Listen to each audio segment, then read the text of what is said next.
मनोज सिन्हा जी हैं, बहुत ही दुख के साथ मेरे को ये बताना पड़ रहा है कि जो हमारे एलजी मनोज सिन्हा जी हैं, उन्होंने 31 अक्टूबर को यूटी डे सेलिब्रेट करने की बात की है जेएंडके में। तो मैं ये पूछना चाहता हूं मनोज सिन्हा जी से कि भाई 2019 में अगर जेएंडके को यूटी बनाया तो उसके बाद आपको 5 साल के बाद याद आता है कि यूटी डे सेलिब्रेट होना चाहिए, जबकि सुप्रीम कोर्ट का ये आर्डर है कि जेएंडके यूटी को स्टेट में जल्द से जल्द कन्वर्ट किया जाए, इसका जल्द से जल्द यूटी से स्टेट बनाई जाए।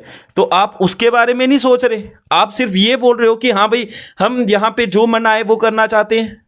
इससे तो ये पता चलता है कि आप तो डिक्टेटरशिप कर रहे हो यहाँ पे आप तो, और ये कहना गलत नहीं है। जैसे मैंने आपके कुछ इंटरव्यूज देखे हैं, जब आप न्यूज़ रिपोर्टर को अपने इंटरव्यूज दे रहे हैं तो उसमें आपने एक बात कह रहे हैं कि भाई जेएंडके के अंदर ओवर एम्प्लॉयमेंट है। तो मैं ये आपको पूछना चाहता हूं कि ओवर एम्प्लॉयमेंट कैसे है, जबकि हमारे यहां पे 65% गवर्नमेंट पोस्ट वेकेंट है, गवर्नमेंट पोस्ट, फिर भी यहां पे ओवर एम्प्लॉयमेंट है। अगर आप बिहार के साथ हमारा कंपैरिजन कर रहे हो कि बिहार में 12 करोड़ के नियर अबाउट पॉपुलेशन है और वहां पे 5 लाख गवर्नमेंट जॉब्स है, लेकिन वहां पे प्राइवेट सेक्टर को भी इंकरेज किया गया है। तो क्या हमारे जेके के अंदर, यूटी जेएंडके के अंदर क्या यहां पे प्राइवेट सेक्टर को इंकरेज किया गया है? यहां की रोड्स की हालत देखिए, यहां की हर एक चीज कंडीशन देखिए, कितना ज्यादा हमें मुश्किलात का सामना करना पड़ रहा है। आप हमें जॉब्स ऑफर तो नहीं कर रहे हैं, स्कैम पे स्कैम दे रहे हो। पिछले 5 साल में आपने सिर्फ और सिर्फ 36 से 40 हजार जॉब ऑफर करी हुई है, और उन जॉब्स में भी आपने बहुत सारे स्कैम्स किए हुए हैं। जैसे आपको पता था कि एप्टेक एजेंसी जो पीछे एग्जाम कंडक्ट कर रही थी वो एक ब्लैक लिस्टेड एजेंसी थी, तो उसी ब्लैक लिस्टेड एजेंसी से आपने रेगुलरली एग्जाम कंडक्ट करवाए। ये कहां का इंसाफ है? चलो हम उस टाइम पे चुप रहे, हमने नहीं बोला कि नहीं नेक्स्ट टाइम हो सकता है कि इनमें बदलाव आए, लेकिन आप तो वो बदलाव लाना ही नहीं चाहते। आप तो यहां पे डिक्टेटरशिप तैयार करना चाहते हो, आप तो तानाशाही कर रहे हो। अगर आप तानाशाही नहीं कर रहे होते तो आप ऐसे बयान ही नहीं देते, ठीक है। तो जैसे जेएंडके के अंदर अगर आप बोल रहे हो कि 5 lakh near about government post में लोग जॉब्स कर रहे हैं, तो रोजगार का ये मतलब नहीं है कि आपको गवर्नमेंट नौकरियां ही चाहिए। तो हम भी मानते हैं कि गवर्नमेंट नौकरी ना भी हो, लेकिन कम से कम प्राइवेट सेक्टर में तो हमें एंट्री मिले।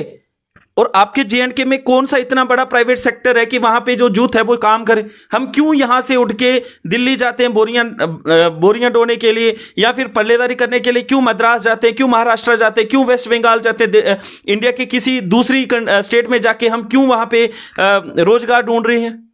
ये चीज किसने देखनी है? ये चीज देखनी है आपने।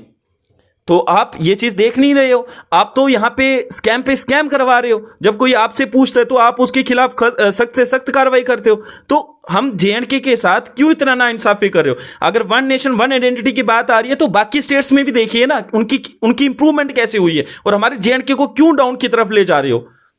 अगर आपको नहीं स्टेट देनी है तो सीधा बोल दीजिए कि हम आपको स्टेट नहीं देते। जुमले पे जुमले क्यों दे रहे हैं? एक तो कंपेनिंग के दौरान जब हमारी लेजिस्लेटिव असेंबली की इलेक्शन हो रही थी तो कैंपेनिंग के अंदर हर एक पॉलिटिकल पार्टी ये बोल रही थी कि हम जेएंडके को जल्द से जल्द स्टेट बनाएंगे। तो उस स्टेट का अगर नहीं बना सकते थे तो आप कैंपेनिंग ही नहीं वैसी करने देते।